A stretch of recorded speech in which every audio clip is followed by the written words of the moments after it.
तो दोस्तों, क्या आपने द एवरीथिंग स्टोर का नाम सुना है?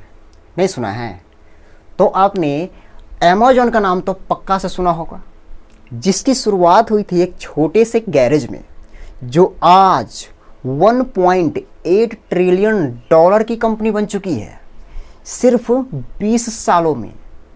मतलब समझ रहे हैं? अच्छा, जो अमेज़न है, अमेज़न का मालिक का नाम क्या है जानते हैं? फाउंडर का जेफ बेजोस। ये तो आप जानते होइएगा। लेकिन आपको ये पता है कि जेफ बेजोस एक मिनट में कितना कमाते हैं?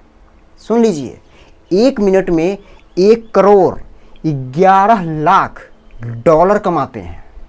इसको रुपया में कन्वर्ट कीजिएगा तो कितना होगा, मुझे कमेंट करके आप ज़रूर बताइए।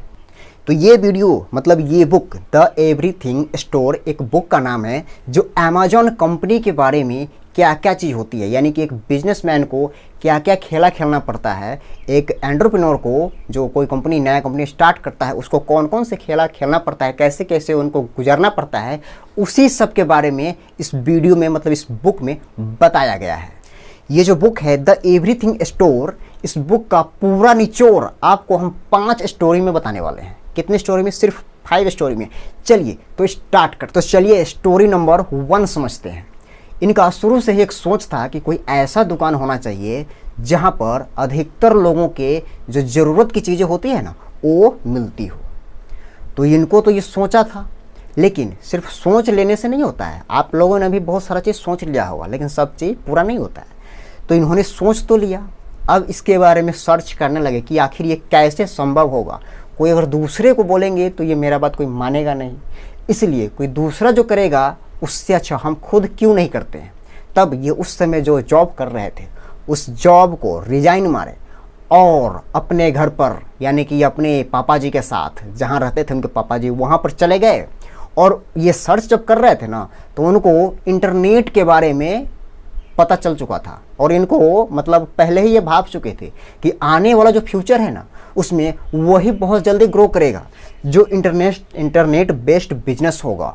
और हाँ, बिजनेस भी ऐसा होना चाहिए जो ग्राहक के फ़ायदे के बारे में सोचता हो, ना कि ग्राहक को झूठ बना करके, उल्लू बना करके मतलब वो छोड़ देता हो। ऐसा नहीं चलेगा, ऐसा बिजनेस ग्रो नहीं करेगा। ग्रो वैसा बिजनेस करेगा जो मतलब कस्टमर सेंट्रिक होना चाहिए, माने कस्टमर के दुख दर्द को समझता हो, उसको जो जरूरी हो कस्टमर को, वही प्रोडक्ट उसको दिखे, वही प्रोडक्ट उसको बेचा जाए। और आप ध्यान से देखिए, अभी अमेज़न इस तरीके का एक कंपनी बिल्कुल बन चुका है जहां पर आपकी जो ज़रूरत का चीज़ होता है ना, वो सभी चीज़ आपको अमेज़न कंपनी पे, यानी कि अमेज़न ऐप पे, आपको वेबसाइट पे मिल जाएगा।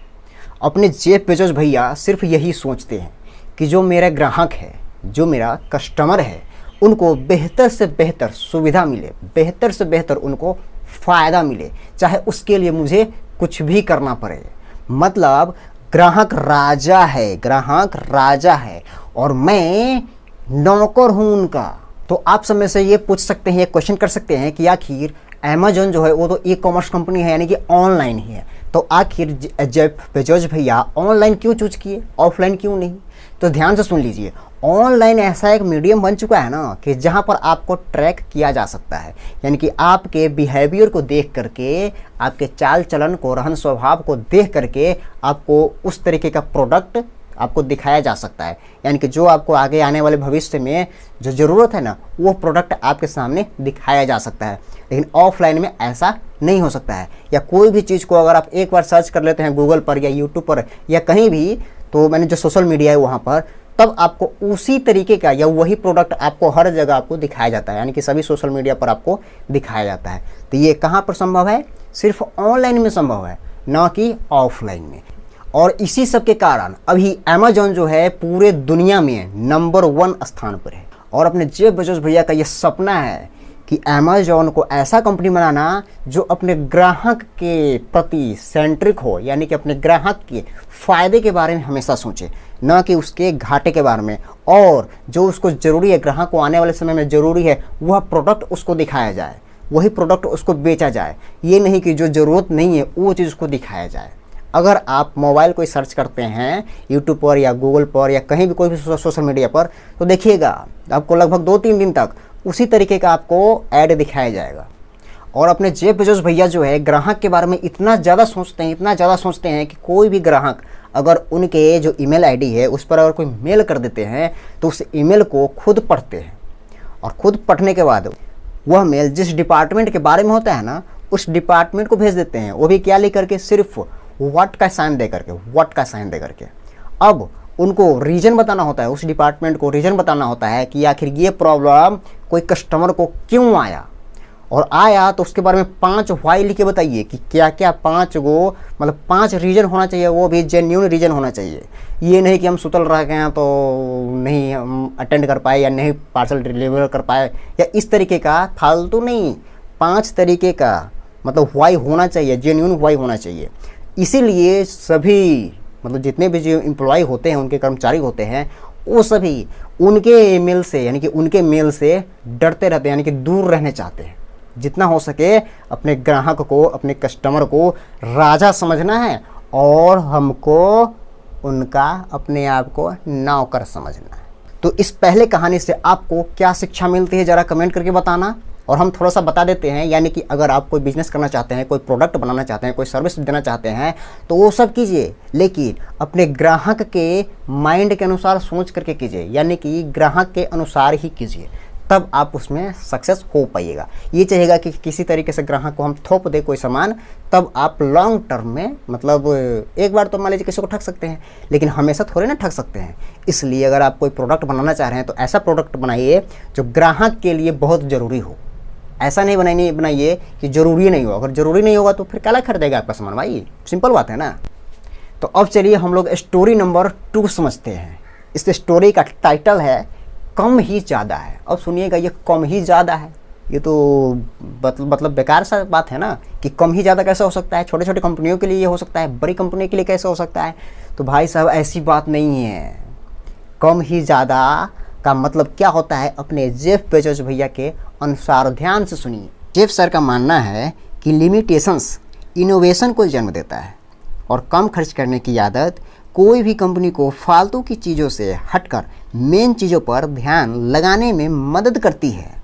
सच में अमेजॉन का कल्चर काफ़ी स्ट्रॉन्ग है खर्च के मामले में।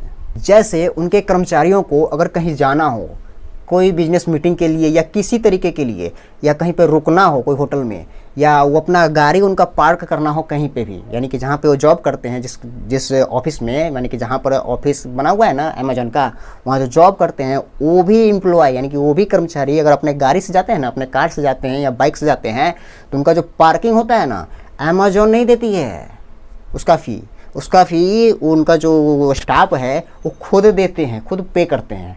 मतलब इतने पैसों के बारे में वो कॉन्सनट्रेट है कि हाँ पैसा फालतू में नहीं बहाना है अपने को। हाँ, कस्टमर को अगर एक्वायर करना हो, अपने ग्राहक को लाने के लिए पैसा खर्चा करना हो, उसके लिए तो हम रेडी हैं, उसके लिए तो कुछ भी कर सकते हैं, ग्राहक के लिए कुछ भी कर सकते हैं, लेकिन एम्प्लॉय के लिए नहीं। अब सोच रहे होइएगा कि अमेजॉन का मोटो क्या है। उनका मोटो है नंबर 1, आप लंबे समय तक काम कर सकते हैं। नंबर 2, आप कड़ी मेहनत कर सकते हैं। नंबर 3, आप स्मार्ट तरीके से काम कर सकते हैं। इन तीनों में से अगर आप कोई भी 2 ऑप्शन चुनने लायक है, तब आपको अमेजॉन में जॉब नहीं मिलेगी। अगर आपको अमेजॉन में जॉब करनी है ना, तब आपको ये तीनों ऑप्शन चुनना होगा। चाहिएगा कि हम कोई 2 ऑप्शन चुन ले तब नहीं, यानी कि तीनों तरीक़ा का काम आप कर सकते हैं, तब आपको अमेजॉन में जॉब मिल सकती है। अगर आपको उनके कंपनी में जॉब लग गया तो ये ज़रूरी नहीं है कि आपको जो जॉब लग गया वही काम करना है। वो आपसे वो हर तरीके का काम करवा सकते हैं। और यही नहीं है, यहीं तक नहीं है। हो सकता है कोई सामान लाने के लिए या कोई सामान ले जाने के लिए आपको 30-30 किलोमीटर तक पैदल चलना पड़े। अब सोच रहे होइएगा कि उतना बड़ा कंपनी है, जाएंगे तो आराम से ऑफिस में बात करेंगे, तो नो, गलतफहमी में नहीं रहिए, गलतफहमी में नहीं रहना चाहिए। वहाँ पर एम्प्लॉय एक दूसरे को से बात भी, यानी कि कर्मचारी से कर्मचारी को बात भी करने अलाउ नहीं रहता है। उनका मानना है कि अगर ज़्यादा बात करेगा तो वहाँ पर काम कम होगा। इसलिए वो मतलब टीम भी बनाते हैं ना, तो बहुत छोटा छोटा टीम बनाते हैं। उनका जो टीम भी बना हुआ रहता है कोई भी यूनिट का, तो मतलब बस 5 से लेकर के मैंने 10 से नीचे ही टीम रहता है। उनका यही मानना है कि ज़्यादा बड़ा टीम होगा ना तो अच्छा से काम नहीं, कन्फ्यूजन में रहेगा।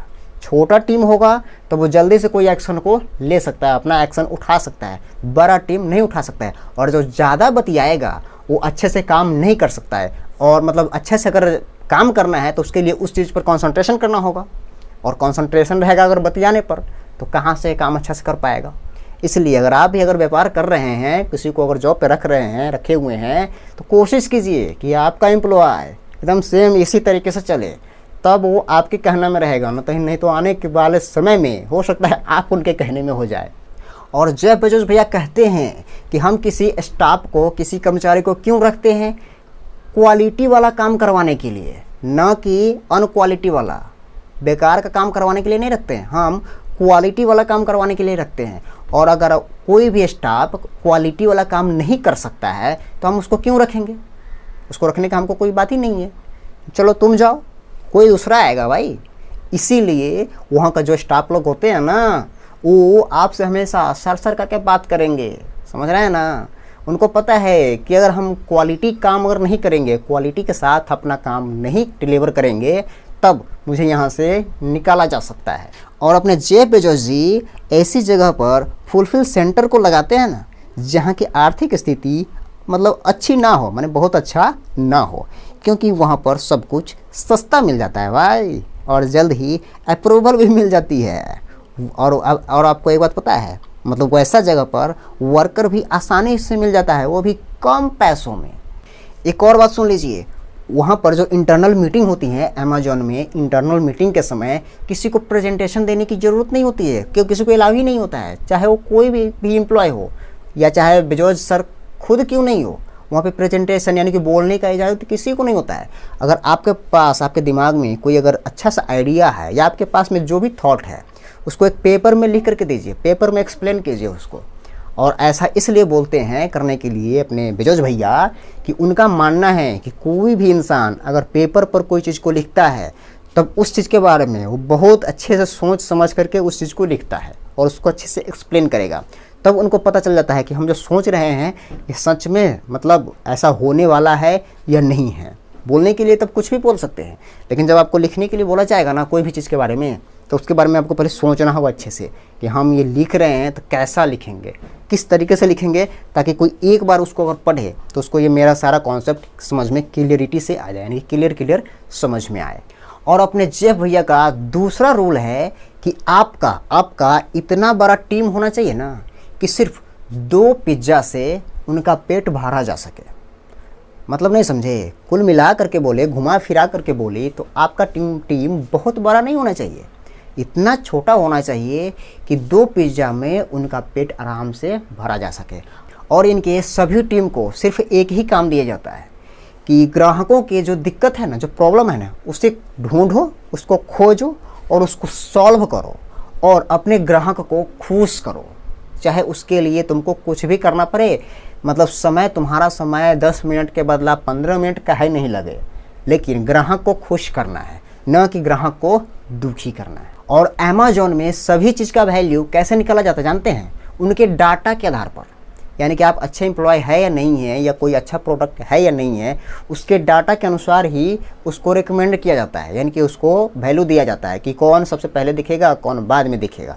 हाँ, अगर आपके पास पैसा है, अगर आप ऐड दिखाना चाहते हैं तब आपको पहले दिखा सकता है, लेकिन किसी चीज़ का अगर वैल्यू निकालना हो ना तो उसके प्रेजेंट डाटा जो होता है ना, उसके बेसिस पर ही ले आता है। और वो आप जानते होइएगा आप भी कि जो होता है डेटा जो होता है ना, यानी कि नंबर जो होता है, कभी झूठ नहीं बोलता है। जैसे कोई भी बुक जो होता है, मतलब इंसान का बहुत अच्छा सच्चा दोस्त माना गया है, उसी तरीके से जो डेटा होता है ना, वो झूठ नहीं बोलता।